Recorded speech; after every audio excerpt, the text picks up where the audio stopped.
आजकल लोग अपने घर में कम, रोडों पे ज्यादा रहने लगे हैं। ऐसा मैं क्यों बोल रहा हूँ, लास्ट तक देखिए, आपको पता चल जाएगा। क्या भारत में दोहरी राजनीति खेली जा रही है या मोदी का सीट खतरे में है? क्यों खतरे में है, मैं आपको बताऊंगा आज के इस वीडियो में। क्योंकि मैं ऐसा क्यों बोल रहा हूँ कि लोग अपने घर में ज्यादा कम और रोड पे ज्यादा रहने लगे हैं। क्योंकि जब से कोर्ट ने लगाया है आरोप यूजीसी रोक, क्योंकि जो 2012 का नियम था यूजीसी का, वही फिलहाल रहेगा। कोर्ट ने क्या लगाया इल्जाम यूजीसी के ऊपर, मालूम है आपको? मैं बताऊंगा आपको। इसमें खेली जा रही है दोहरी राजनीति।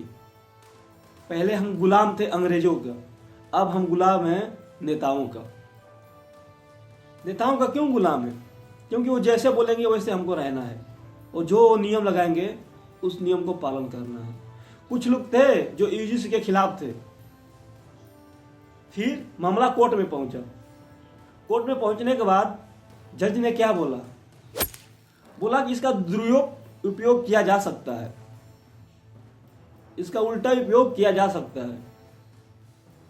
इसी की वजह से कोर्ट ने उस पर रोक लगा दिया और अगला डेट 19 मार्च को कर दिया।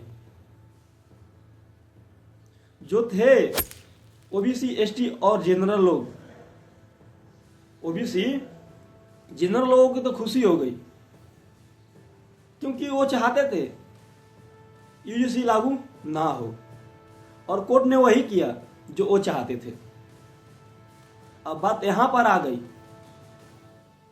कि 15% है जनरल, ओबीसी, एसटी, एससी 85%। अब देखा यह जाएगा कि किसके हक में जाता है यूजीसी का फैसला। क्या कोर्ट उन लोगों को सपोर्ट करेगी जो भारत में 15% हैं, कि उन लोगों को सपोर्ट करेगी जो 85% है? यहां परसेंटेज की बात नहीं, यहां पर एकता की बात है। हिंदू एकता बनाने की सबकी विश्वास था कि सब हिंदू मिल गए हिंदू एकता बनाएंगे, मगर जब एक यूजीसी बिल के आया, उसमें 15% तो पहले ही निकल गए और अपनी औकात दिखा दिए। चलो इतना तो विश्वास हो गया भारत को कि असली रंग क्या है। हिंदू एकता बनाने की वही लोग कहते थे जो 15% लोग यूजीसी का विरोध कर रहे हैं। अब हिंदू एकता की कहां गई अब किनारा? जो आप बोल रहे थे हम हिंदू एकता बनाएंगे, हिंदू एकता बनाएंगे, यूजीसी भी तो एक एकता वाला ही बिल पास हुआ है कि कॉलेज में किसी के साथ भेदभाव ना हो। और कोर्ट ने इसको क्या बताया? इसका उपयोग किया जा सकता है। इसके लिए कोर्ट ने इसे कर दिया बैन। 19 मार्च तक यूजीसी लागू ही नहीं होगा। अब मुझे ऐसा लगता है कि धीरे धीरे इसको दबाया जा रहा है यूजीसी को। और क्यों दबाया जा रहा है? मोदी दोनों तरफ से फंसे हैं। पहले यूजीसी लागू किए तो 15% वाले लोग बोले कि मोदी से तेली बना दिए। ये हाल है उनकी। जो 15% वाले लोग हैं ना, वो बोल रहे थे जो राम को लाया है हम उसे लाएंगे, और जब यूजीसी बिल आया सीधे मोदी को, मोदी साहब से तेली बना दिए। ऐसे पलटी मारे वो लोग जैसे नेवला भी ना मालदा होगा। मैं आपको बात बता दूं, असली रंग और असली रूप यूजीसी के बिल आने पर दिख गया कि जो बोलते थे हिंदू एकता हम बनाएंगे, उनमें कितना एकता है वो सबको चेहरा सामने आ गया।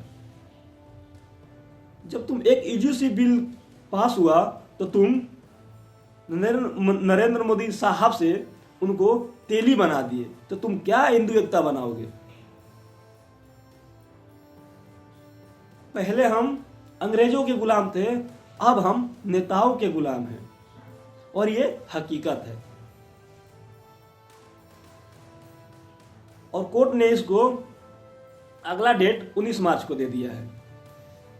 हड़कंप मचा हुआ है भारत में। पहले 15% वाले लोग रोड पे उतरे, अब 85% वाले लोग रोड पे उतर रहे हैं कि यूजीसी अगर आपको लागू ही करना था तो फिर रोक क्यों लगाया गया? अगर आपको मालूम था कि इसका उल्टा उपयोग किया जा सकता है, फिर लागू क्यों किया? सवाल बहुत उठ रहे हैं। पूरे देश ने सवाल उठाया कि आखिर आपने लागू क्यों किया? कि मतभेद हो? पहले जाति के नाम पे बांटे, फिर धर्म के नाम पे बांटे, अब कॉलेजों में बांटना शुरू किया। ये लोगों ने कहना शुरू कर दिया है। मोदी दोनों तरफ से फंसे हैं, करे तो क्या करे। मोदी की ये राजनीति अभी तक किसी को समझ में नहीं आई और लगता है ना किसी को समझ में आएगी। मोदी आखिर लास्ट में यही बात बोलेंगे, हमने तो यूजीसी बिल लागू कर दिया, अब कोर्ट ने इजाजत नहीं दिया तो अब हम क्या करें। मैं ऐसे इसीलिए बोल रहा हूं कि भारत में दोहरी राजनीति खेली जा रही है।